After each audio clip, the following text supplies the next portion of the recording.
The small metallic card slipped from my clutch and clattered onto the marble floor of the Grand Bellamy Hotel ballroom, spinning once before settling face up under the harsh chandelier light. I watched, frozen, as Brandon's boss, Robert Sterling, bent down to retrieve it. The moment his eyes focused on the name embossed in gold lettering, his face went pale. His hand trembled as he held my VIP access badge, the one that granted me entry to any Montgomery Enterprise property worldwide, the one that identified me as Simone Montgomery, heir to a billion-dollar empire. The same empire his company had been desperately trying to secure investment from for the past 6 months. "Ma'am," Robert whispered, his voice cracking slightly as he handed the badge back to me with both hands, as if it were made of glass. "Does your husband know who you are?" I took the badge from him, my fingers steady even as my heart began to race. The question hung in the air between us, heavy with implications I was only beginning to understand. Behind us, the company holiday party continued in full swing. Laughter echoed off the high ceilings. The string quartet played something classical and forgettable. Servers in crisp white shirts circulated with trays of champagne and hors d'oeuvres. Brandon stood across the room, deep in conversation with several colleagues, his tie loosened and his smile easy. He had no idea that in this single moment, his entire world was about to shift on its axis. "Thank you," I said quietly to Robert, tucking the badge back into my red clutch, my emerald dress catching the light as I moved. I had chosen this dress carefully as I chose everything in my life. The color reminded me of power, of growth, of the forests on my family's estate upstate. "That's an interesting question, Robert. May I call you Robert?" "Of course, Mrs. Barnes. I mean Miss Montgomery. He stopped, confused, his corporate polish cracking under the weight of his realization. "Simone is fine," I said, my voice calm despite the storm beginning to brew inside me. "And to answer your question, my husband knows me as Simone Barnes. That's the name I've used for the past 5 years. The name I took when I married him." Robert's confusion deepened. "But the Montgomery family, I'm the eldest daughter, yes. I manage the Eastern investment portfolio. I sit on the board. I control 42% of company voting shares." I said this matter-of-factly, watching his face cycle through disbelief, shock, and then calculation. "I prefer to keep my professional life and personal life separate. Brandon knows I work in finance consulting. He doesn't know the scope of my family's wealth or my role in it." "Does he know you could buy his entire department with your quarterly dividend check?" Robert asked, then immediately looked horrified that he'd said it out loud. I smiled, but there was no warmth in it. "No, Robert. He doesn't. And I'd appreciate if this stayed between us for now." Robert nodded vigorously, clearly relieved to be dismissed from this increasingly uncomfortable conversation. He backed away, still looking shell-shocked, and disappeared into the crowd. I stood there for a moment, my mind racing. The badge falling had been an accident, a simple moment of carelessness when I'd pulled out my phone. But Robert's reaction, the fear in his eyes, the way he'd looked at me like I was a bomb about to explode in his company's carefully constructed plans, that told me something was very wrong. I made my way through the crowd, nodding and smiling at Brandon's colleagues, playing the role I'd perfected over 5 years of marriage. The supportive wife. The quiet presence at company events. The woman who worked a modest consulting job and lived in a nice but unspectacular house in the suburbs. No one here knew that I owned a penthouse in the city, a brownstone in Brooklyn, and a villa in the south of France. No one knew that the consulting I did involved moving millions of dollars across international markets before breakfast. Brandon saw me approaching and excused himself from his conversation. He was handsome in his navy suit, his smile warm as he pulled me close. "There's my beautiful wife," he said, pressing a kiss to my temple. "Having fun." "It's lovely," I lied smoothly. 5 years of practice had made me an excellent liar, though I'd never thought of it that way until this moment. Robert seemed a bit flustered just now. "Oh, he's always stressed this time of year. Annual reviews coming up, budget planning, the usual corporate nightmare." Brandon's phone buzzed in his pocket. He pulled it out, glanced at the screen, and his smile faltered for just a fraction of a second. "Excuse me, honey. Work email. I should check this." He stepped away, his fingers moving quickly across the screen. I watched him, really watched him, and saw things I'd been too trusting to notice before. The way his shoulders tensed. The small smile playing at his lips as he typed.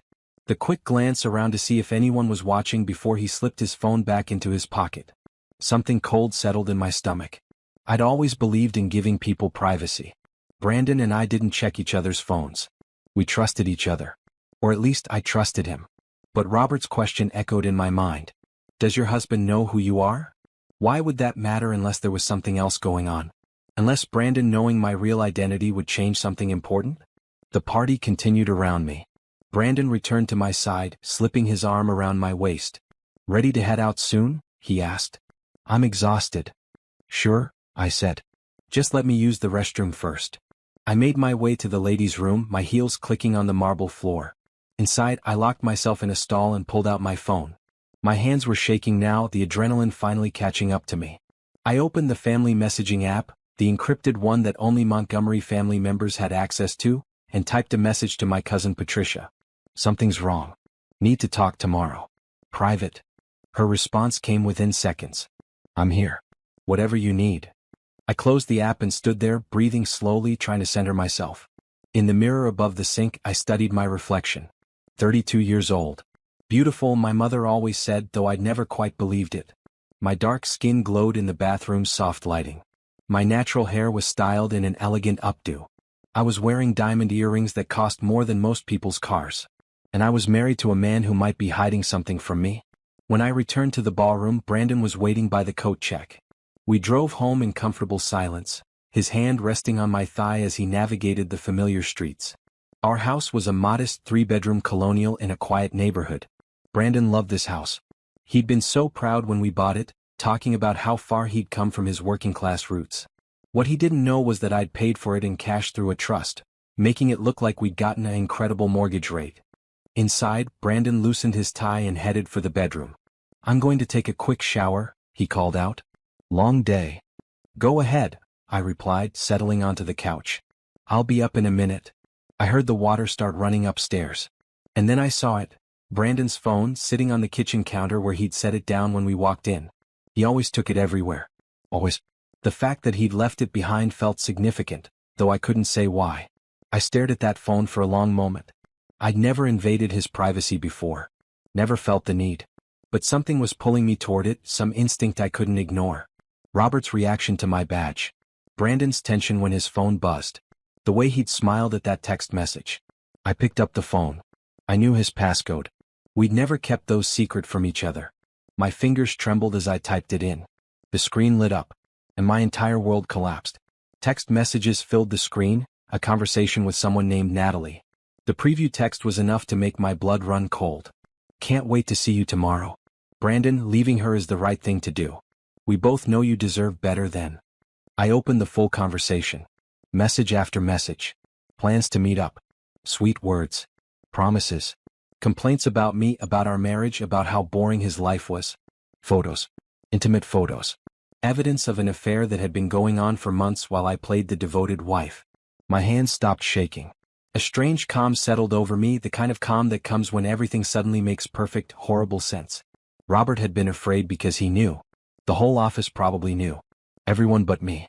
I heard the shower shut off upstairs. Brandon would be down any moment. I carefully placed his phone exactly where I'd found it and walked calmly to my purse. I pulled out my VIP badge, the one that represented everything I really was, everything I'd hidden to try to have a normal life, a normal marriage. Does your husband know who you are? Robert had asked. No, I thought, photographing several of Brandon's text messages with my own phone before closing out of his. But he's about to find out exactly who he's been betraying. And when he did, I was going to make sure he understood the full magnitude of his mistake. Because I wasn't just Simone Barnes, the quiet consultant wife he'd been cheating on. I was Simone Montgomery. And I had the power to take away everything he'd ever worked for. The only question was how thorough I wanted to be with his destruction. I didn't sleep that night. I lay beside Brandon in our bed, listening to him breathe deeply, occasionally mumbling in his sleep. Every time he shifted closer to me, my skin crawled. How many times had he touched me after being with her? How many lies had he told while looking into my eyes? But beneath the hurt and betrayal, something else was growing.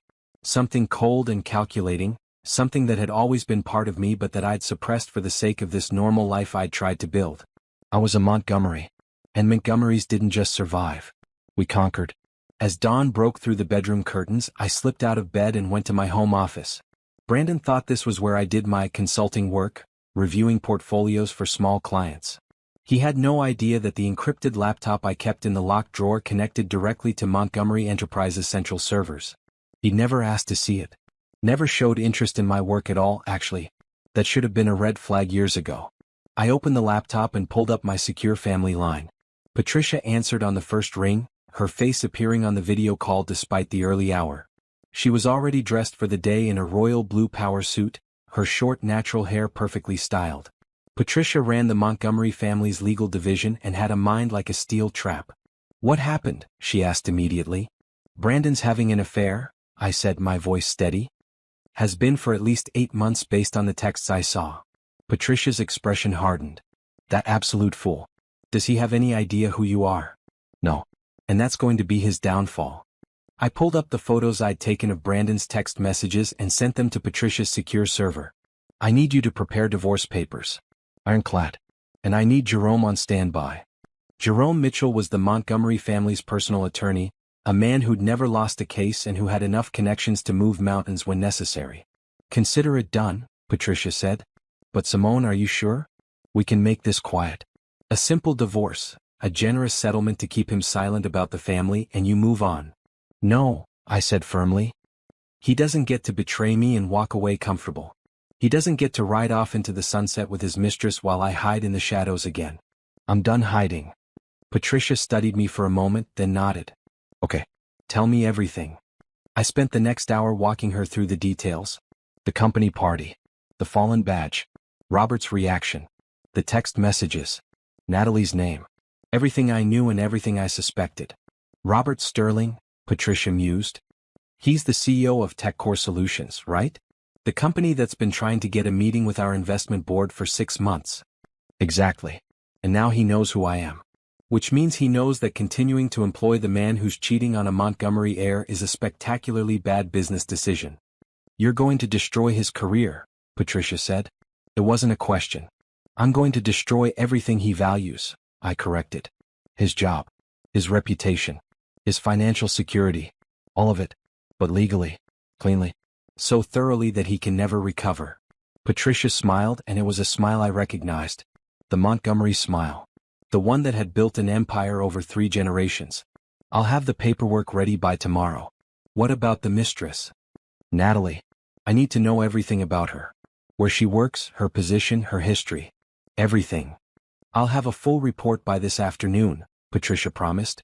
"What are you going to tell Brandon in the meantime?" "Nothing. Let him think everything is normal.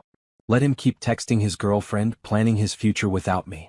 The longer he's comfortable, the more evidence he'll create."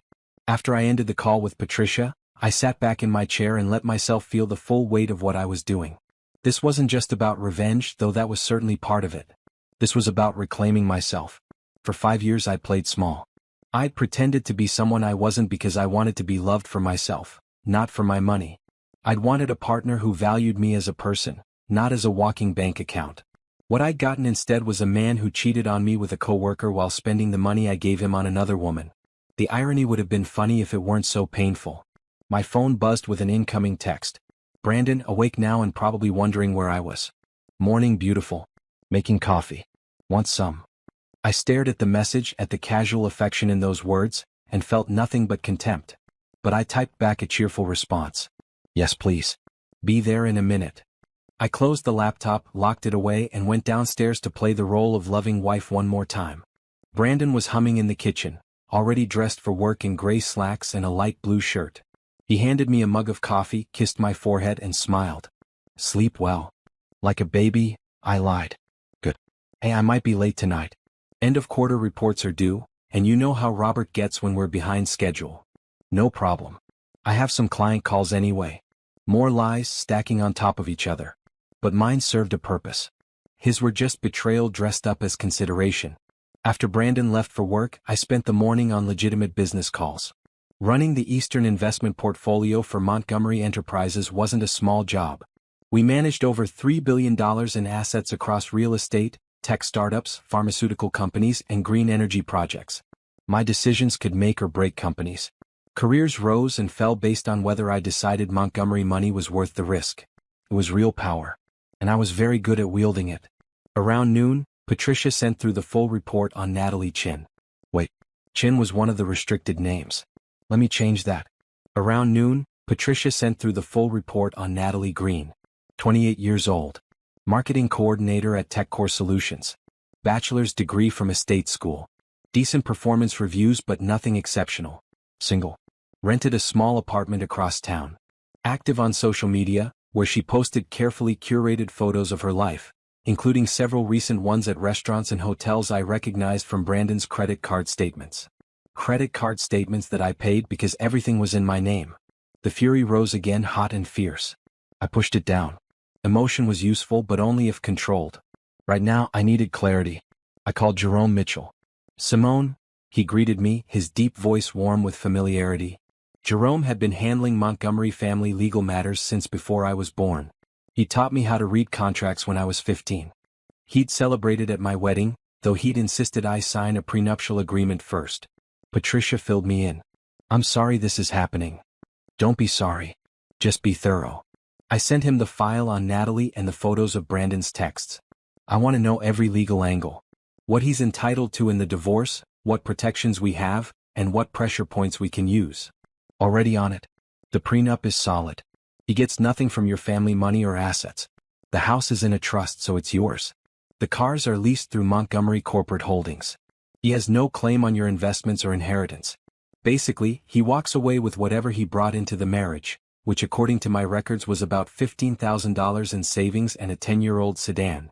And if he tries to fight it? Let him. We have documentation of his affair. We have financial records showing you've supported the household. We have everything we need to make this quick and clean. He can hire the best lawyer in the city and he'll still lose. I felt a grim satisfaction at that. Good. Prepare everything. I want to move fast once I decide to pull the trigger. Understood. And Simone? For what it's worth, you deserve better than this. After the call, I sat in my office surrounded by the trappings of the modest life I'd built.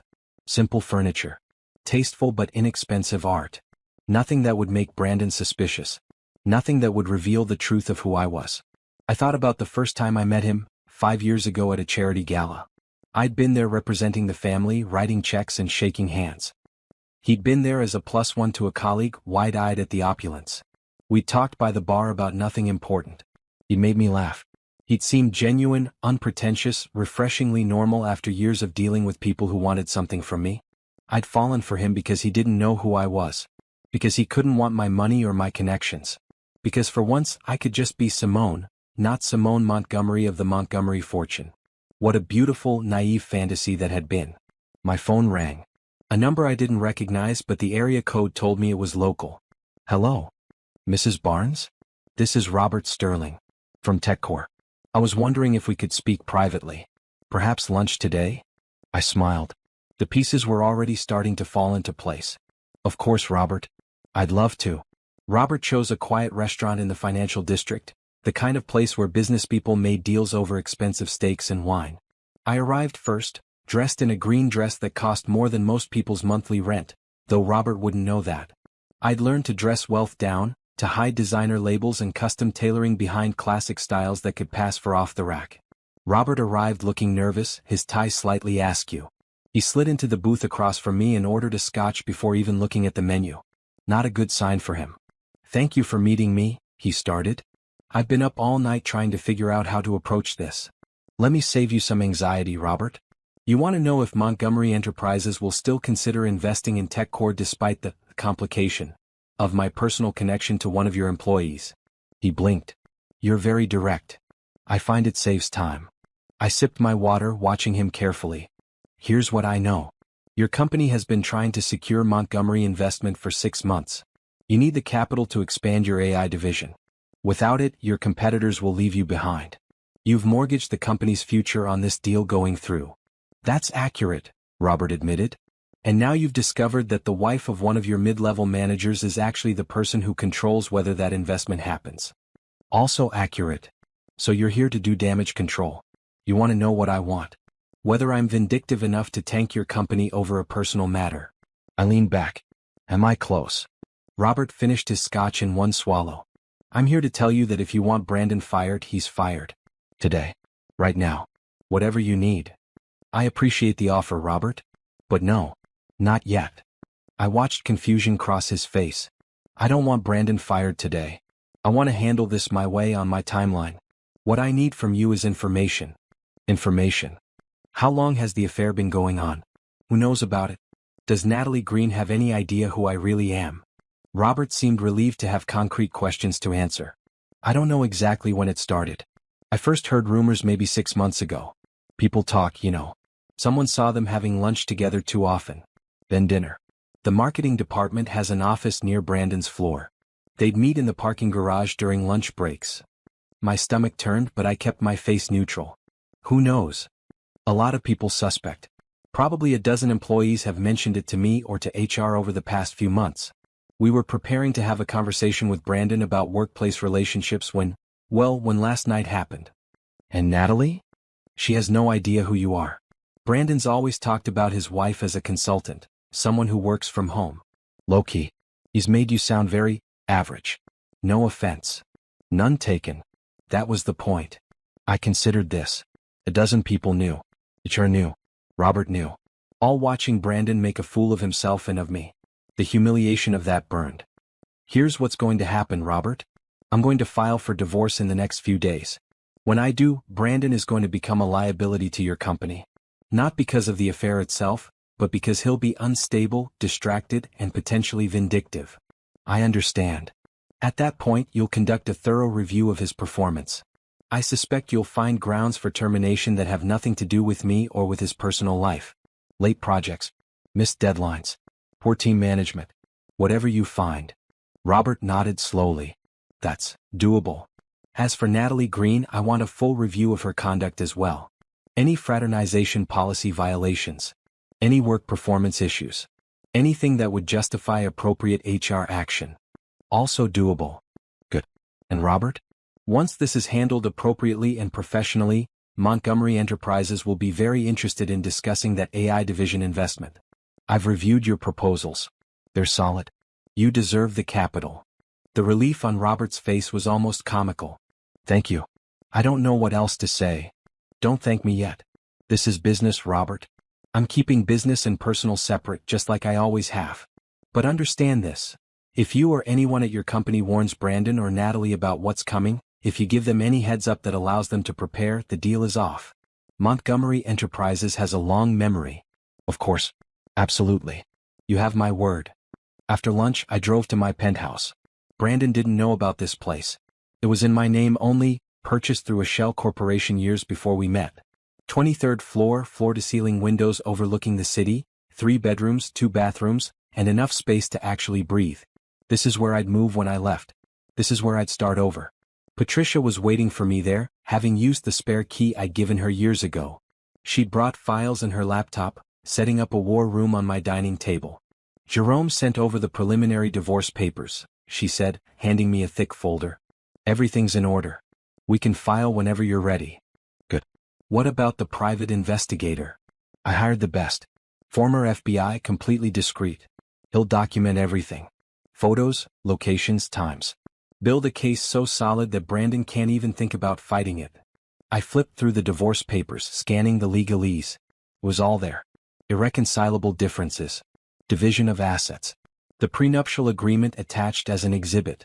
How long until we have enough evidence? He's starting surveillance today. Give him a week, maybe 2. He'll follow both Brandon and Natalie, document their meetings, get everything we need. 2 weeks. I could do 2 more weeks of pretending. 2 more weeks of lying next to a man who'd betrayed me. If it meant the evidence was ironclad, I could do it. Patricia pulled out another file. I also looked into Brandon's finances like you asked. It's interesting. He's been spending a lot more than his salary should allow. Fancy dinners. Hotel rooms. Gifts. All on credit cards. Credit cards I pay off every month, I said bitterly. Exactly. He's been using your money to fund his affair. That's going to look great in divorce court. What about Natalie? What's her financial situation? She's living paycheck to paycheck. Decent salary, but she's got student loans, credit card debt, and she likes to spend on clothes and travel. I guess she's attracted to Brandon partly because he seems to have money to throw around. She has no idea he's broke. The picture was becoming clearer. Brandon had been playing the successful husband at home while playing the generous boyfriend at work. All with my money. All while planning to leave me for someone who thought he was a catch. They deserve each other, Patricia muttered, echoing my thoughts. Over the next week, I fell into a strange routine. During the day I was Simone Montgomery, moving millions of dollars, making business decisions, planning my future. At night I was Simone Barnes, making dinner, watching television with Brandon, pretending everything was fine. The investigators' reports came in daily. Photos of Brandon and Natalie having coffee. Meeting in parking garages. One particularly damning photo showed them checking into a hotel during Brandon's supposed late night at the office. I looked at each photo clinically, cataloging evidence. The pain was still there, but I'd locked it away in a box I'd open later when this was all over. On day 10 Brandon came home excited. "Great news," he said, pulling me into a hug I didn't return. "Robert's talking about a possible promotion. Junior VP of Operations. It would mean a huge raise." "That's wonderful," I said automatically. "When would this happen?" "He's not sure yet. Maybe in a few months, after the end-of-year reviews." Brandon was practically glowing. "This could change everything for us, Simone. We could get a bigger house, take real vacations. Finally live the life we deserve. The life we deserve." As if he had any idea what I'd been giving up to maintain his fantasy. "Sounds perfect," I lied. That night, while Brandon slept, I texted Patricia. "Ready to move. File the papers." Her response came immediately. "Monday morning. It's done. 3 more days. I just had to make it 3 more days." On Sunday night, I packed a bag while Brandon was out getting groceries. Just enough clothes and toiletries to get by. Everything else I needed was already at the penthouse. I hid the bag in my car trunk, ready for a quick exit. Monday morning arrived cold and gray. Brandon kissed me goodbye like always, straightening his green tie and grabbing his travel mug of coffee. "Love you," he called out as he left. I didn't respond. 2 hours later, a courier would deliver divorce papers to his office. By afternoon his whole world would be on fire. And I would be free. I spent Monday morning at my penthouse, unable to stay in the house I'd shared with Brandon. Every corner held memories that now felt contaminated by his lies. Patricia sat with me, her laptop open, monitoring the situation remotely. "Courier confirmed delivery at 10:47 a.m., she said. Papers were handed directly to Brandon at his desk. I imagined the moment. Brandon at his desk, probably texting Natalie, planning their next secret meeting. The courier arriving. His confusion as he signed for the thick envelope. The moment he opened it and saw the word, divorce, in bold letters at the top of the first page. My phone started ringing at 10:52 a.m. "Brandon." I let it go to voicemail. It rang again. And again. And again. By noon I had 17 missed calls and 9 voicemail messages. I listened to them in chronological order, hearing his emotional journey compressed into audio clips. The first message was confusion.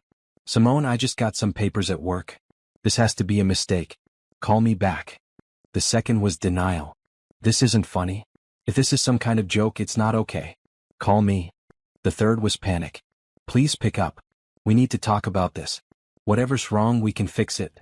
By message 9, anger had crept in. "You can't just do this. You can't just throw away 5 years. At least have the guts to talk to me." I deleted them all. The text messages were similar. A progression from confusion to panic to anger. I read them all but responded to none. Patricia fielded a call from Brandon's hastily hired attorney, a local guy who handled simple divorces and probably had no idea what he was walking into. "He wants to negotiate," Patricia told me after hanging up. "He's asking for a mediation meeting." "No. Everything goes through lawyers. I don't want to see him or talk to him." That's what I told him. He pushed back pretty hard. Said you owe Brandon a face-to-face conversation. "I owe him nothing," I said coldly. He had 8 months to have honest conversations with me. He chose to spend that time with Natalie instead. At 3 p.m. Brandon showed up at the house. I knew because the doorbell camera sent an alert to my phone. I watched him ring the bell repeatedly, then try his key. But I'd already had the locks changed that morning. Another service arranged through the Montgomery network of contacts. He rang the bell 17 times. Then he started banging on the door. Then he sat on the front steps, his head in his hands, for almost an hour. I felt nothing watching him. At 5:30 p.m., Patricia got another call from his lawyer. "He's threatening to contest the divorce. Says the prenup is invalid because you didn't fully disclose your assets." I laughed, a harsh sound. He didn't ask. He never asked about my family, my finances, my life before him. He was too busy playing the big man, the provider. Let him contest it. Every piece of paper we have is documented and legal. Jerome's never lost a case for a reason. That's what I told him. He backed down pretty quickly. At 7 p.m. my phone rang again. Not Brandon this time. Natalie. I stared at the screen, surprised. How did she get my number? Then I realized Brandon must have given it to her, probably hoping she could somehow plead his case. I answered. Hello? Mrs. Barnes? Her voice was younger than I expected. Nervous. This is Natalie. Natalie Green. I work with Brandon. I know who you are, Natalie. My voice was ice. I wanted to call and say I'm sorry. I didn't mean for any of this to happen. You didn't mean to sleep with my husband for 8 months? Silence on the other end. Then, Brandon said you two were having problems. He said the marriage was basically over. And you believed him. It wasn't a question. He was so unhappy. He said you didn't understand him. That you didn't appreciate him. Natalie, let me tell you something about Brandon. He lied to you just like he lied to me. But here's the difference between us. You thought you were getting a successful, generous man. I actually know who he is. And soon you will too. What does that mean? It means that in about a week Brandon's going to lose his job. He's going to lose this house. He's going to lose everything he's been using to impress you. And then you'll see what I've been dealing with. A man who's all performance, no substance. You can't do that. You can't ruin his career because you're angry. Oh, Natalie. I'm not ruining anything. Brandon did that himself. I'm just making sure everyone sees the truth. I paused. Tell me something. Did he ever mention that he was spending my money on you? That every fancy dinner, every hotel room, every gift was paid for by his wife? Another silence. Longer this time. I didn't think so. You might want to ask him about that. Good luck. I hung up. At 8:30 p.m. Brandon was back at the house. This time he didn't ring the bell. He sat in his car in the driveway and I watched through the camera as he broke down crying. His shoulders shook. He pressed his forehead against the steering wheel. He looked genuinely devastated. Good. At 9 p.m. he finally left. At 10 p.m. my phone rang one more time. This time I answered. Hello, Brandon. Simone. Thank God. Please, we need to talk. No, we don't. How can you do this? How can you just throw away everything we had? Everything we had? Brandon, we didn't have anything real. I had an illusion. You had a convenient situation. Neither of those things is worth saving. That's not true. I love you. You don't even know me, I said, and the words felt like a revelation. You never asked about my life, my family, my dreams. You never wanted to know the real me. You just wanted a wife who'd play her role and not ask too many questions. That's not fair. Fair? You want to talk about fair? How about sleeping with your coworker for 8 months while I paid your credit card bills? How about planning a future with her while lying to my face every night? I made a mistake. People make mistakes, Simone. You're supposed to forgive. No, I said firmly.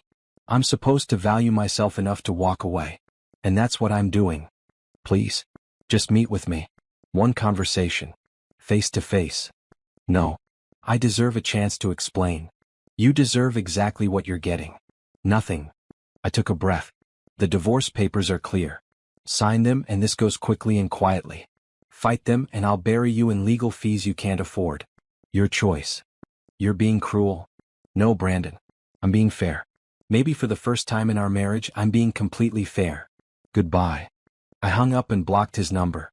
Patricia had been listening on speaker. That was brutal, she said quietly. Are you okay? I will be. I looked out the penthouse windows at the city lights below. I gave him 5 years. I gave him everything he wanted. And he threw it away for someone who'll leave him the minute she realizes he's broke. Yeah, I'll be okay. What about tomorrow? He'll probably try to find you at work, at the coffee shop you go to, everywhere. Let him try. I'm not Simone Barnes anymore. I'm Simone Montgomery. And it's time everyone knew it. That night, I drafted an email to the Montgomery Enterprises Board of Directors. It was time to step out of the shadows. Time to take my rightful place in the company without hiding. Time to stop pretending to be less than I was. Brandon had wanted me small, quiet, manageable. He was about to find out that I was none of those things. And the world was about to find out too. Tuesday morning arrived with crystal clear skies, as if the universe was signaling a fresh start. I dressed carefully for the day ahead.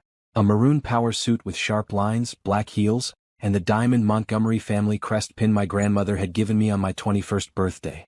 I'd never worn it before, always keeping it locked away to maintain my secret. Today it sat proudly on my lapel. Patricia met me in the lobby of the TechCore Solutions building at 9 a.m. sharp. We'd scheduled this meeting with Robert Sterling 2 days ago, before I'd even filed the divorce papers. Robert's assistant ushered us into his corner office, a space with impressive views and expensive furniture that still couldn't hide the nervous energy radiating from the man himself. He stood when we entered, tugging at his collar. "Miss Montgomery. Ms. Montgomery." He nodded to both of us. "Please sit." "Thank you for making time, Robert." I settled into the chair across from his desk, crossing my legs and observing him with the same clinical attention I'd use for any business meeting. "I assume you're aware that I filed for divorce yesterday." "I heard through the office grapevine, yes." "I'm sorry." "Don't be." "I'm not." I opened the leather folder Patricia handed me. "I'm here today wearing 2 hats. First, as a private citizen dealing with a personal matter. Second, as a representative of Montgomery Enterprises interested in your company's future." Robert leaned forward, confusion evident. "I'm not sure I follow. Let me be clear. My personal situation with Brandon should have no bearing on Montgomery Enterprises' business decisions. Your AI division is sound. Your projections are realistic. Your team is talented. These facts don't change because my marriage ended." "That's generous of you." "It's not generous, Robert. It's business. However." I pulled out a document and slid it across the desk. "I need to know that TechCore Solutions operates with integrity. Part of integrity is ensuring that employees who violate company policy face appropriate consequences." Robert picked up the document. It was a summary of workplace fraternization policy violations, compiled by Patricia's team over the past week. Every lunch meeting between Brandon and Natalie. Every time they disappeared together during work hours. Every policy they'd broken. "HR has been documenting this?" Robert asked. "They should have been. Whether they did or not, we have." Patricia tapped another folder. Time-stamped photos. Security footage from the parking garage. Hotel receipts. Everything you need to make an informed decision about whether these employees represent the values you want in your company. Robert's jaw tightened. "You want me to fire them?" "I want you to do what's right for your company," I corrected. If Brandon and Natalie were any other employees carrying on an inappropriate workplace relationship, creating a hostile work environment and violating multiple policies, what would you do? "I'd terminate them both." "Then that's your answer." I stood, smoothing my skirt. "Montgomery Enterprises will be sending over investment documents next week. $30 million staged over 3 years for your AI division. I expect that by the time those documents arrive, you'll have handled your internal personnel issues appropriately." "Understood." Robert stood as well, extending his hand. "And for what it's worth, I'm sorry about how this all happened. You deserve better." "I know," I said simply, shaking his hand. "That's why I'm taking it." Patricia and I left the building and climbed into the back of the town car waiting at the curb. My driver, Thomas, had been with the Montgomery family for 20 years. He knew better than to ask questions. "That went well," Patricia said once we were moving. "Very professional." "It needed to be. I'm not doing this out of spite. I'm doing this because actions have consequences." I checked my phone. 3 more voicemails from Brandon. I deleted them without listening. What's next? "Jerome wants to meet at 2 p.m. He has some news about Brandon's finances." "Interesting. What kind of news?" He wouldn't say over the phone. But he sounded pleased. We spent the early afternoon at Montgomery Enterprises headquarters, a gleaming tower in the financial district. I hadn't been there in person for months, preferring to work remotely while maintaining my charade. Walking through those doors again felt like coming home. My mother was waiting in my office. Catherine Montgomery, CEO and force of nature. At 65, she was still commanding, her silver hair styled perfectly, her navy dress impeccable. "Simone." She stood and embraced me. "Patricia told me everything." "I'm so sorry, sweetheart." "I'm okay, Mom." "Really? You don't have to be okay. You can be angry. You can be hurt. I'm both of those things. But I'm also handling it." I sat down at the desk I'd barely used, running my hand over the smooth wood surface. "I'm done hiding. I'm coming back full-time. No more working from home. No more pretending to be someone I'm not." Catherine studied me, her expression softening. "You gave up a lot to try to have a normal life with him." "I did. And look how that turned out." "So what now?" "Now I rebuild. I focus on the company. I focus on myself. And I make sure that everyone knows exactly who Simone Montgomery is." At 2 p.m., Jerome arrived with his briefcase and his characteristic efficiency. "I have interesting news," he said, settling into the chair across from my desk. "Brandon's finances are worse than we thought." "Explain." "He's not just broke. He's significantly in debt. Credit cards, personal loans, even a few payday loans. We're looking at about $75,000 in consumer debt." I felt my eyebrows rise. How? His salary should have covered his basic expenses. I paid for everything else. He's been living well beyond his means, trying to maintain the image of success. Jerome pulled out a spreadsheet. Fancy clothes. Expensive watch. That car he drives? Leased at a rate he can't actually afford. He's been robbing Peter to pay Paul for at least 2 years. Does Natalie know? Doubtful. He's been very good at hiding it. But here's the really interesting part. Jerome's eyes gleamed. He took out a personal loan 3 months ago. $40,000. Guess what he put as collateral? What? The house. Your house. Fury, hot and sudden, flooded through me. He forged my signature. Looks that way. I've already filed a fraud report with the bank. They're investigating. If it turns out he did forge your signature, that's a felony. Patricia whistled low. He's going to prison? Maybe. Depends on whether the prosecutor wants to pursue it. But at minimum, the loan is void and Brandon's credit is destroyed. Jerome handed me another document. Which brings me to my next point. The divorce settlement. He gets nothing per the prenup. Correct. But he's going to try to argue that he's entitled to spousal support. After all, you've been the primary breadwinner for 5 years. Let him try. That's what I figured you'd say. So I prepared a counteroffer. In exchange for him signing the divorce papers immediately with no contest, we'll agree not to pursue fraud charges for the forged loan documents. He walks away clean, legally speaking. And if he doesn't take the offer? Then we throw the book at him. Fraud charges. Public exposure of his affair and financial irresponsibility. We make his life very difficult. I considered this. Part of me wanted to pursue every possible charge, to make him suffer as much as the law allowed. But another part, the pragmatic business side, knew that the fastest way to be free was to give him an out. Give him 24 hours to decide, I said finally. If he signs, it's over. If he doesn't, we go to war. Understood. Jerome packed up his materials. One more thing. I had an interesting call from Natalie Green's attorney today. She lawyered up already? Apparently. She's worried about her job security, given the situation. Her lawyer wanted to know if you had any intention of pursuing legal action against her. For what? Sleeping with my husband is immoral, not illegal. That's what I told him. But he's nervous. Wants assurances that Montgomery Enterprises won't interfere with her career prospects. I smiled coldly. Tell him that Montgomery Enterprises takes no interest in the personal lives of employees at companies we're not affiliated with. What TechCore Solutions does with their personnel is entirely up to them. However, if any company we invest in maintains employees who've demonstrated poor judgment and ethical lapses, we might reconsider our investment. That's a beautiful non-answer, Patricia said admiringly.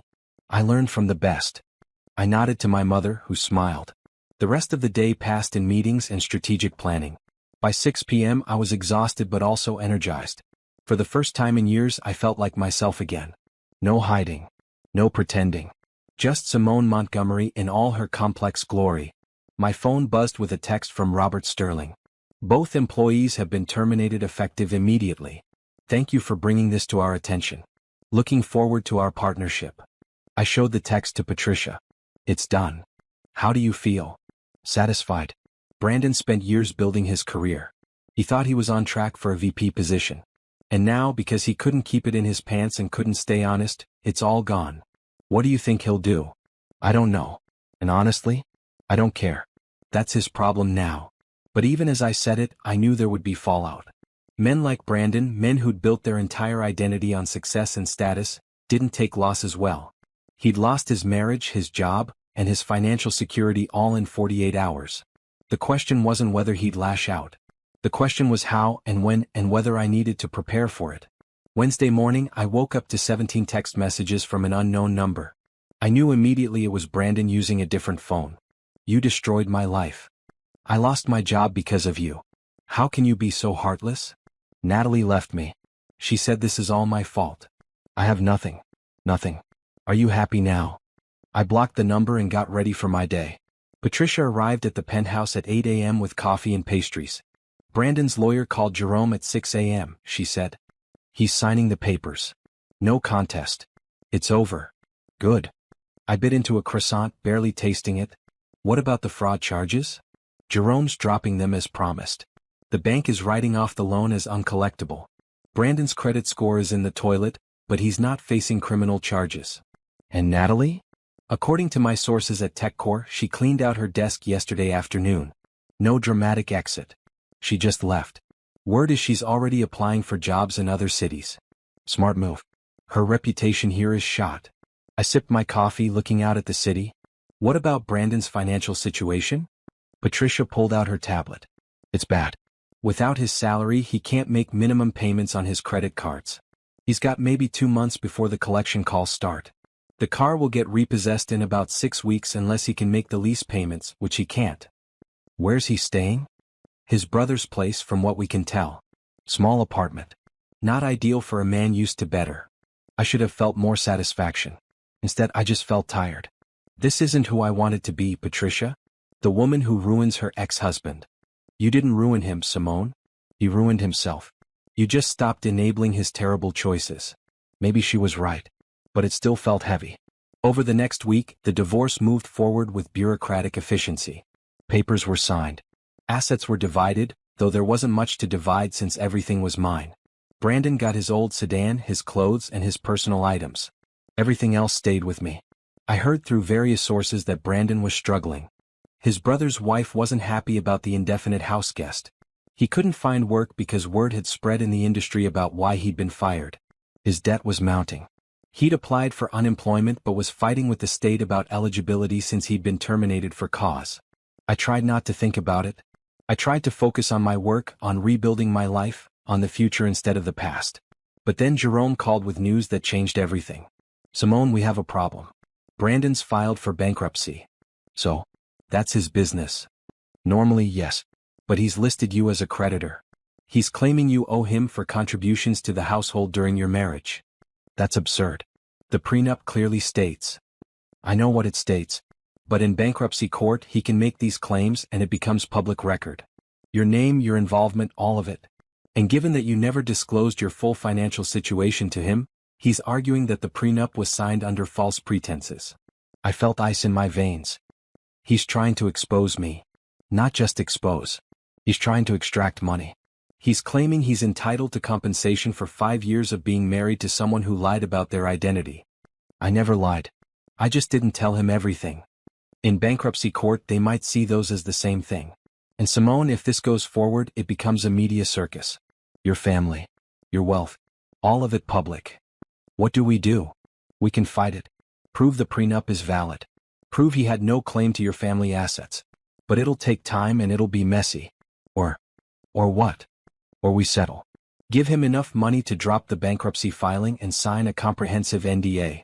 He gets to rebuild his life. You get your privacy. Everything in me rebelled against this. He doesn't deserve a settlement. No, he doesn't. But sometimes we don't get what we deserve.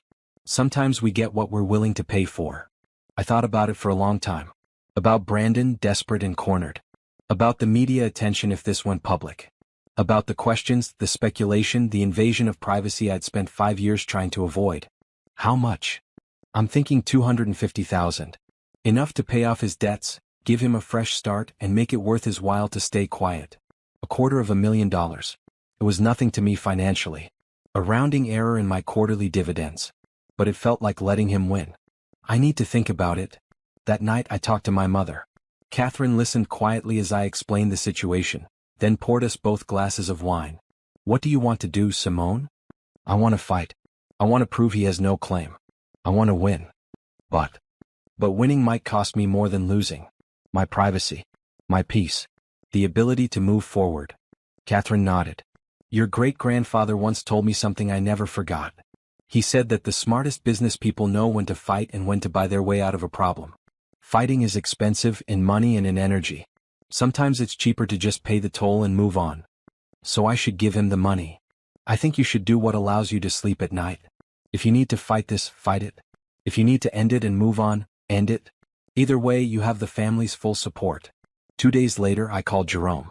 Offer him $300,000. But I want more than an NDA. I want a statement that he lied in the bankruptcy filing. I want an apology in writing. And I want a clause that if he ever speaks publicly about me or my family, he owes us triple what we paid him. Done. I'll have it drafted by tomorrow. The negotiations took another week. Brandon's lawyer pushed for more money. Jerome held firm.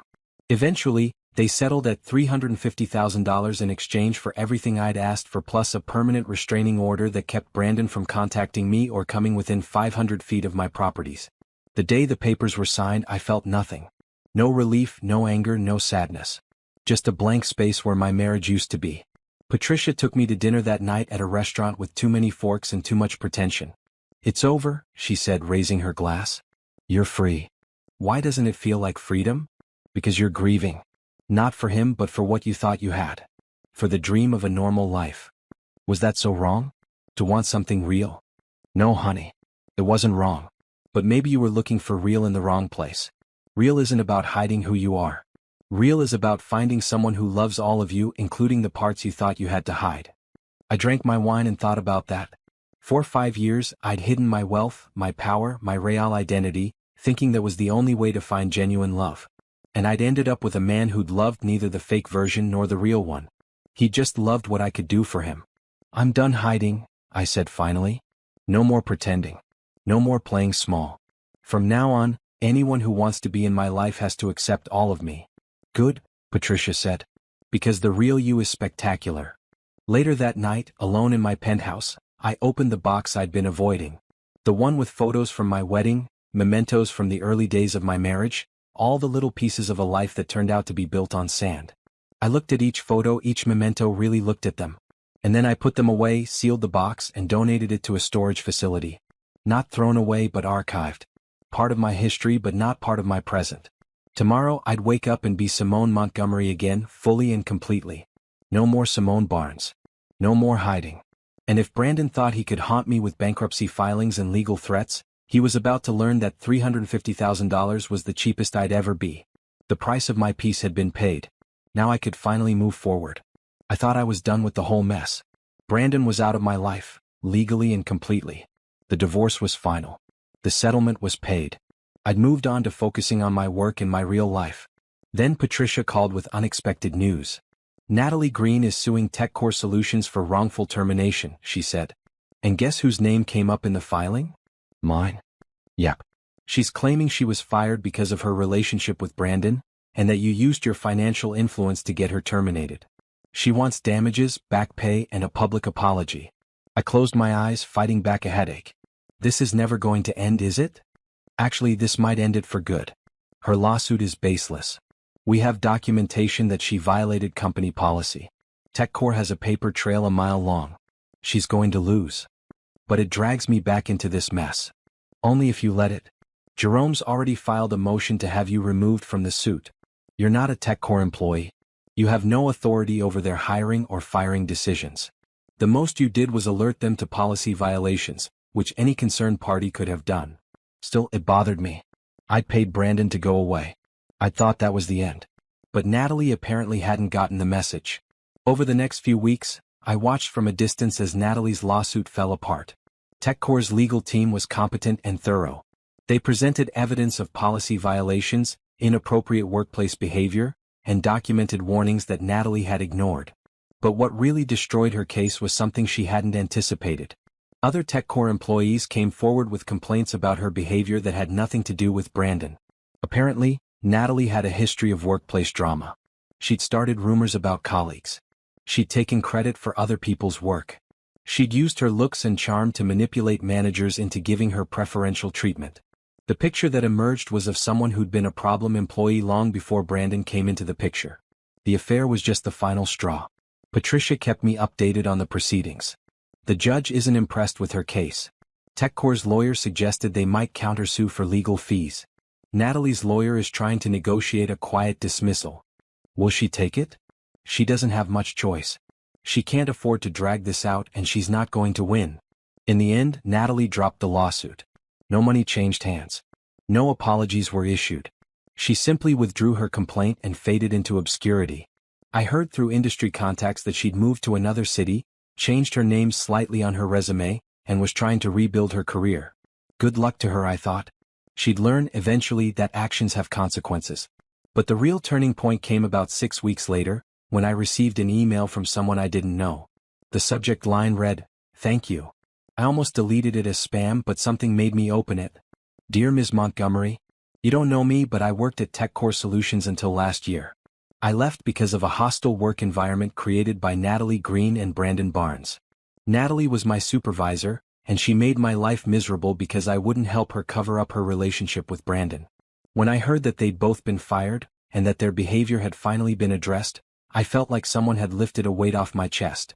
I've been in therapy for months dealing with the anxiety and depression that job caused me. I don't know what role you played in their termination, but I wanted to thank you.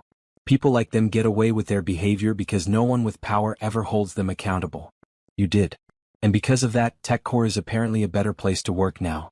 Thank you for being willing to stand up even when it cost you personally. Sincerely, a former colleague." I read the email 3 times. Then I forwarded it to Patricia without comment. She called me immediately. "Did you see this?" I did. There were other victims. People we didn't even know about. Apparently. I stared out my office window at the city below. I thought I was just protecting myself. Getting revenge. Making sure they paid for what they did to me. And in doing that, you protected other people too. You stopped a pattern of behavior that was hurting multiple people. I don't feel heroic. Maybe not. But you did something good, even if that wasn't your intention. After that call, I thought a lot about consequences and responsibility. I'd been so focused on my own hurt, my own betrayal, that I hadn't considered the bigger picture. Brandon and Natalie hadn't just betrayed me. They'd created a toxic workplace environment that had driven at least one person to therapy. Their behavior had consequences beyond our personal drama. And by holding them accountable, I'd inadvertently helped people I'd never met. It was a strange feeling being accidentally heroic. A few weeks later, I got another piece of news. Robert Sterling called to update me on the TechCore investment. "I wanted you to know that we've completely overhauled our HR policies," he said. "Better reporting systems. Clearer consequences. More training on workplace relationships and ethical behavior." That's good to hear. It's because of what happened with Brandon and Natalie. We realized we'd been too lax, too willing to overlook problems because we didn't want to deal with them. Your willingness to hold us accountable made us better. After the call, I sat in my office thinking about how strange life was. I'd married Brandon thinking I was getting a partner. Instead, I'd gotten a cheater. But in the process of ending that relationship, I'd somehow made the world a tiny bit better. The company was stronger. The workplace was healthier. And I was free. Patricia came by that afternoon with champagne. "I think this calls for a celebration." "What are we celebrating?" "The fact that you not only survived this mess, you turned it into something positive. That takes strength." We toasted to that, to survival and strength and moving forward. And for the first time since the company party where my badge fell out, I felt genuinely happy. Not happy that my marriage had ended. Not happy about the pain and betrayal. But happy that I was still standing, still strong, still myself. Natalie was gone, building a new life somewhere else. Brandon was presumably doing the same, though I'd blocked all sources of information about him. I didn't want to know. Didn't need to know. They were my past. And I was ready to focus on my future. 3 months after the divorce was finalized, I agreed to do an interview with Business Today magazine.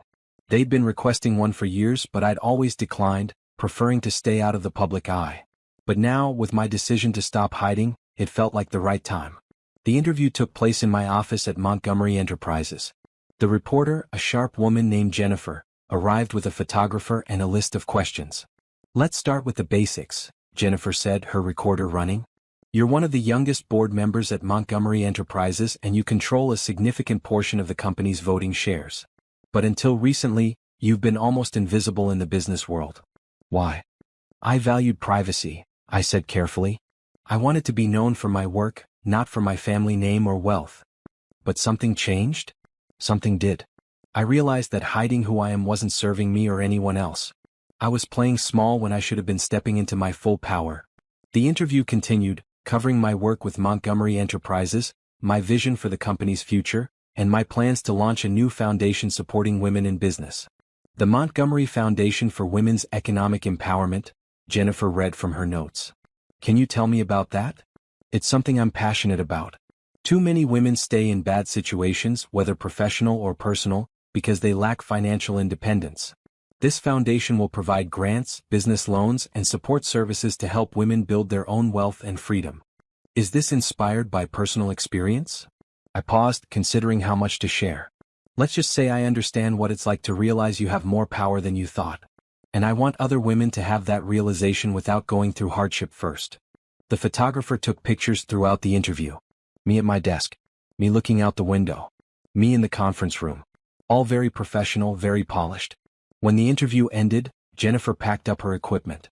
This is going to be a great piece. The magazine will be out in 2 weeks. Are you prepared for the attention? I am. But I wasn't, not really. When the magazine hit newsstands, my phone exploded. Interview requests from other publications. Invitations to speak at conferences. People from my past reaching out to reconnect. And, inevitably, a message from Brandon's lawyer. He wanted to renegotiate the NDA, claiming that my public profile had changed the terms of their agreement. Jerome shut that down immediately with a strongly worded letter reminding them that the NDA was ironclad and any attempt to violate it would result in legal action. But the most unexpected response came from Brandon himself. Not directly to me, but through a blog post he published on a personal website. Patricia found it first and called me immediately. You need to see this. I pulled up the blog on my computer and read, my anger rising with every word. Brandon had written a long, self-pitying piece about being married to a secret billionaire. He claimed I'd deceived him, led him on, made him think they were equals when really I was slumming it with a regular guy. He painted himself as a victim of my lies, a good man destroyed by a woman who'd never been honest about who she was. He didn't name me directly, but it was obvious who he was talking about. And worse, he'd posted photos from our wedding, from our marriage, making it clear to anyone who cared to look. He violated the NDA, Patricia said. We can sue. Get Jerome on it immediately. I want that blog taken down and I want him held accountable. Within hours, Jerome had filed an emergency motion. By the next day, the blog was gone, replaced by a notice that the content had been removed for legal violations. Brandon was facing financial penalties for breaching the NDA, penalties steep enough that whatever money we'd given him would be gone within months. But the damage was done. Some people had screenshotted his blog before it was removed. Rumors started circulating online. My name was connected to his. People started digging into my past, looking for the story behind the story. I hated it.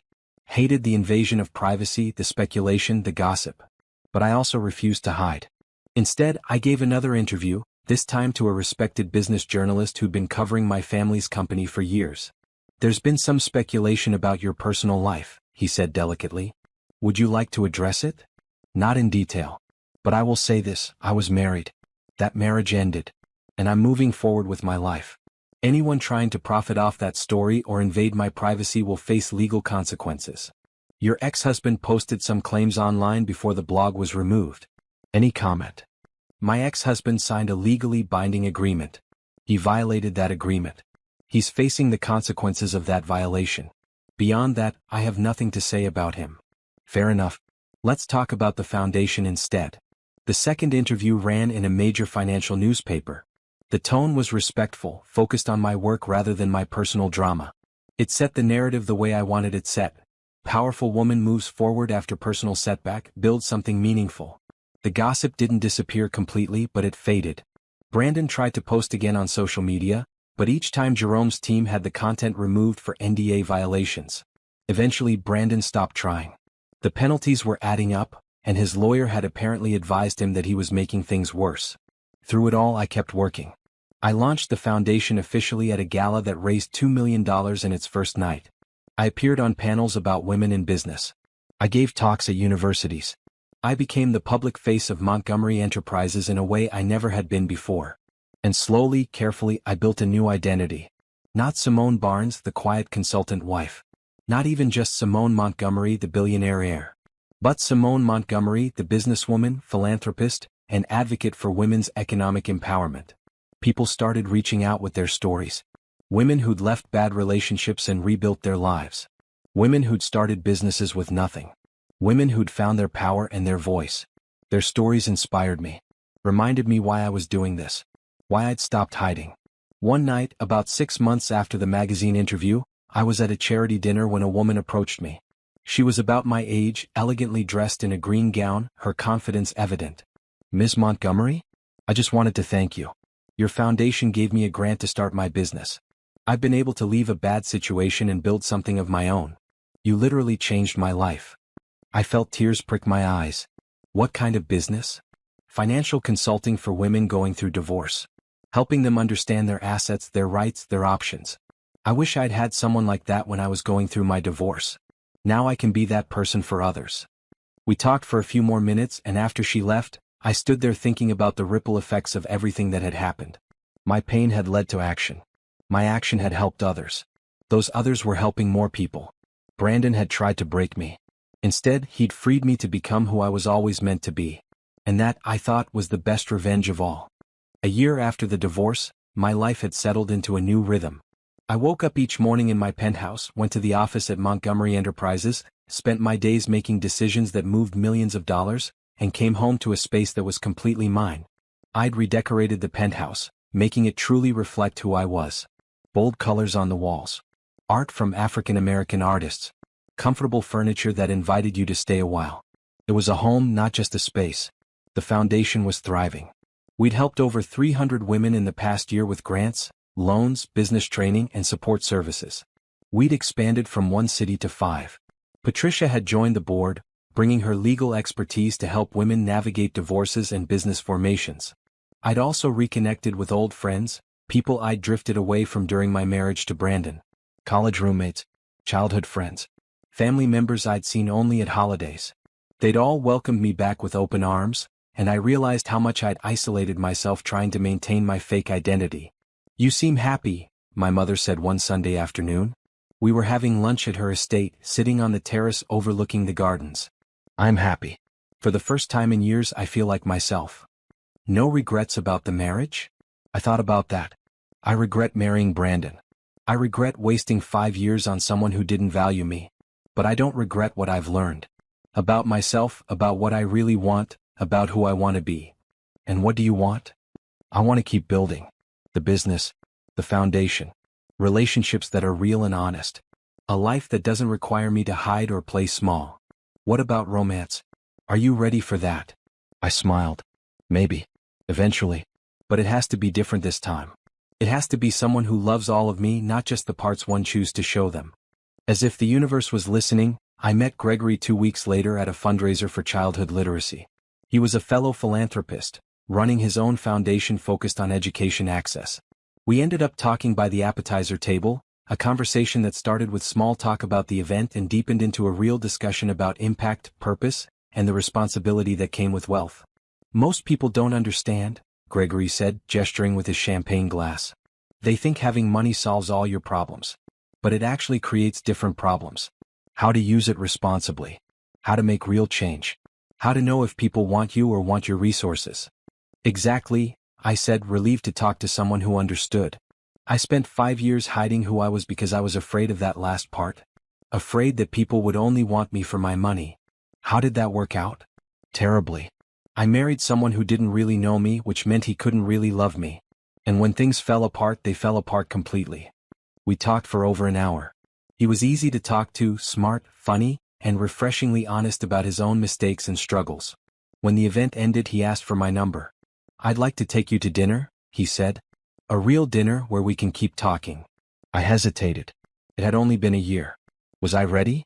But then I thought about everything I'd learned, everything I'd survived. I was stronger now, smarter. I knew who I was and what I deserved. "I'd like that," I said.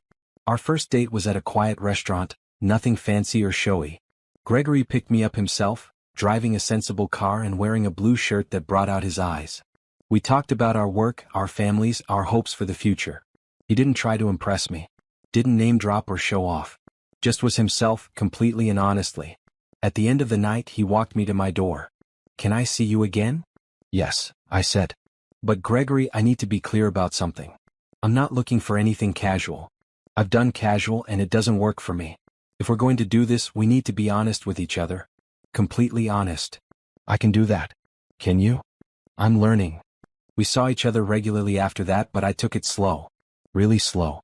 I didn't introduce him to my family for 3 months. I didn't invite him to my home for even longer. I kept parts of myself separate, not out of fear but out of caution. Gregory was patient. He understood that I'd been hurt and that trust took time.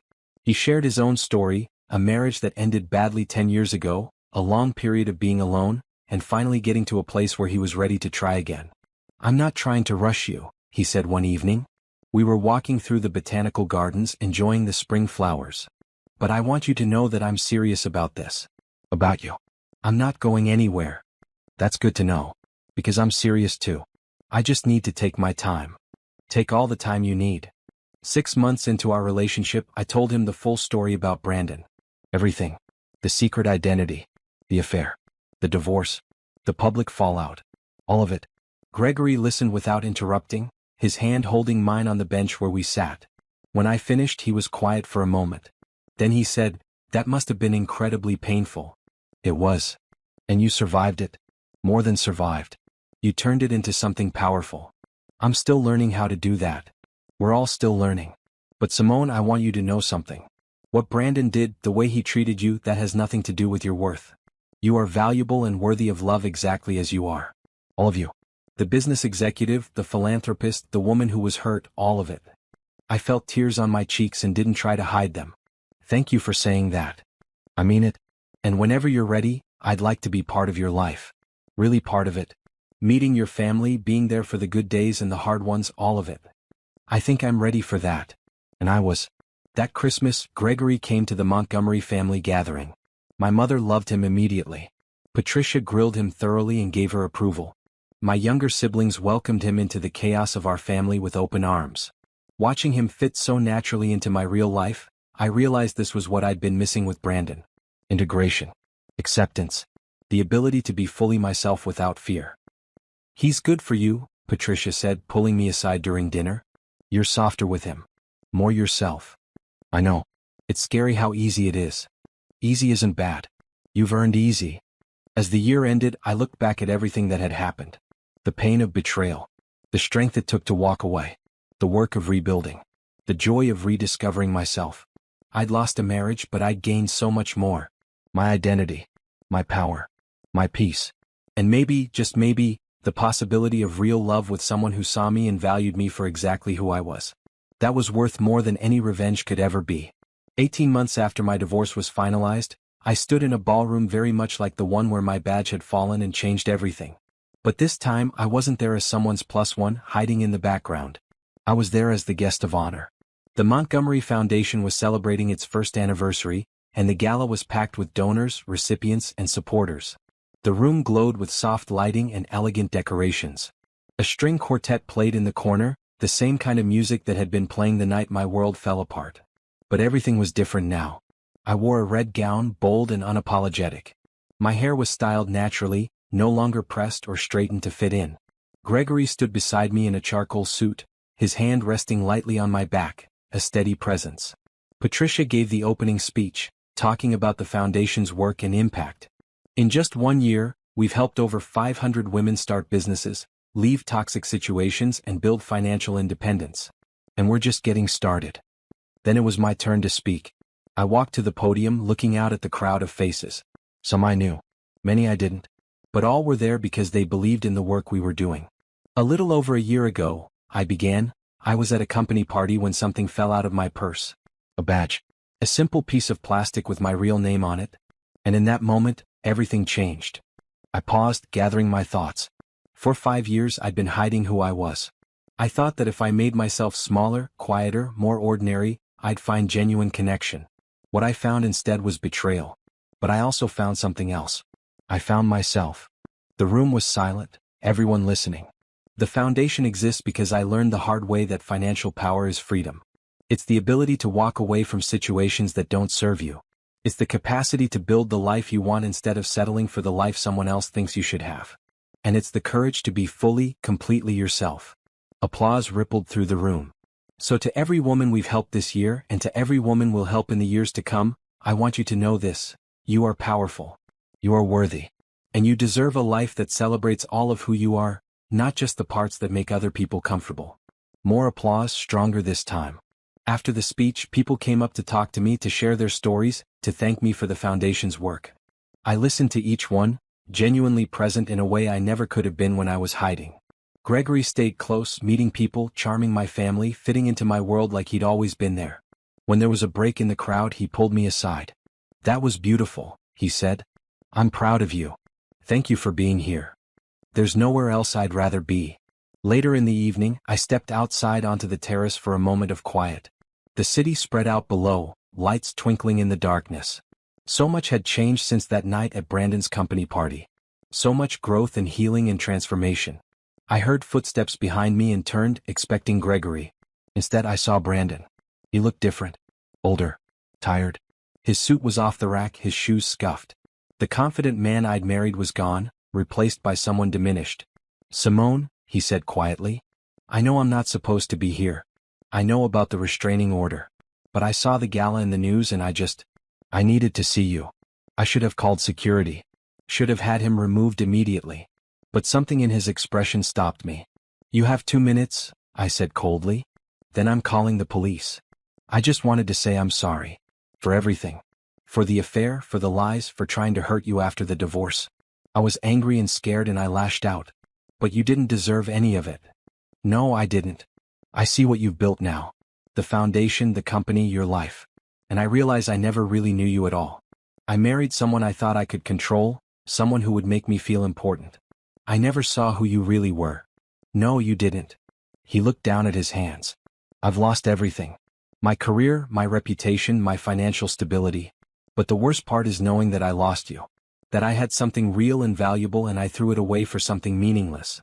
Why are you telling me this? Because you deserved to hear it. You deserved an apology. And because I needed to say it, even if it doesn't change anything." I studied him for a long moment, this man I'd once loved, once thought I'd spend my life with. I felt nothing but a distant pity. "Brandon, I forgive you. Not because you deserve it, but because carrying anger around isn't serving me anymore. But forgiving you doesn't mean I want you in my life. It just means I'm letting go of the hold this has on me. I understand. And Brandon? Stay away from me. Stay away from my family, my foundation, my work. This is the last conversation we'll ever have. If you violate the restraining order again, I will press charges. Am I clear?" "Yes." "Good. Now leave." He nodded and walked away, his shoulders slumped. I watched him go and felt the last piece of that chapter of my life close. Gregory appeared beside me a moment later. "Was that him?" "Yes." "He came to apologize. How do you feel?" "Free." I turned to face Gregory, this good man who'd been patient with my healing, who'd celebrated my strength, who loved all of me. "Completely free." "Good. Because I have something I want to ask you." He reached into his pocket and pulled out a small box. My heart started racing. "Simone Montgomery, I love you. All of you. The powerful businesswoman, the generous philanthropist, the woman who survived betrayal and turned it into something beautiful. I love your strength and your vulnerability. I love how you fight for what you believe in. And I would be honored if you'd marry me." He opened the box, revealing a stunning emerald ring. "I chose emerald because it's the color you were wearing the night we met. The color of growth and renewal and new beginnings." Tears streamed down my face as I looked at the ring, at Gregory, at the life we could build together. A life based on honesty and respect and genuine love. "Yes," I said. "Yes, I'll marry you." He slipped the ring on my finger and we kissed, the city lights twinkling around us like stars. When we finally pulled apart, I looked back through the ballroom windows at the gala still in full swing. Inside, women were networking, sharing stories, building connections. The foundation was growing. My family was celebrating. My real life, my true self, was thriving. I thought about the badge that had fallen that night, the moment that had cracked my world open. At the time, it had felt like a disaster. But now I could see it for what it really was, a gift. That badge falling had forced me to face the truth. To stop hiding. To reclaim my power and build a life that honored who I really was. Brandon had thought he knew me. He'd thought I was someone he could manage, someone content to play small. He'd had no idea who I really was. But now everyone knew. And more importantly, I knew. I was Simone Montgomery. Businesswoman. Philanthropist. Survivor. Fighter. And soon, bride to a man who loved me for all of it. The past was finally behind me. The future stretched out ahead, full of possibility and promise. And this time I was walking into it as my complete, unfiltered, powerful self. That was the happy ending I'd been searching for all along. 3 years later, I attended another gala. Gregory was by my side, my husband now, my partner in every sense of the word. The foundation had expanded to 15 cities and helped over 2,000 women build businesses and financial independence. I'd published a book about financial empowerment, started a podcast, become a sought-after speaker, all while running the Eastern Division of Montgomery Enterprises and maintaining real, honest relationships with the people I loved. Sometimes people asked me about my first marriage, about Brandon. I had a standard answer prepared. I learned a lot from that experience. About myself, about what I value, about what I need in a partner. And those lessons made me who I am today. I never mentioned his name. Never gave interviews about the details. He'd become irrelevant to my story, a footnote in a chapter I'd moved past. I heard through the grapevine that he'd moved to another state, remarried someone he met online, and was working a regular job in middle management. Good for him, I thought, and meant it. Everyone deserves a chance to rebuild, to grow, to be better. But his story was no longer connected to mine. As for Natalie, she'd disappeared entirely from my awareness. I hoped she'd learned from her mistakes and built a better life. But honestly, I didn't think about her at all. My life was too full of good things to waste energy on the past. That night at the gala, Gregory and I danced to the same kind of classical music that had been playing the night my badge fell. But this time I wasn't worried about hiding. I wasn't concerned about what people thought. I was just present, happy, completely myself. What are you thinking about? Gregory asked as we swayed together. About how everything worked out exactly as it was supposed to. Even the hard parts? Especially the hard parts. They made me who I am. He kissed my forehead. And who you are is spectacular. I smiled, looking around the ballroom at all the women who'd been helped by the foundation. All the lives changed, all the futures brightened. That badge falling had been the catalyst.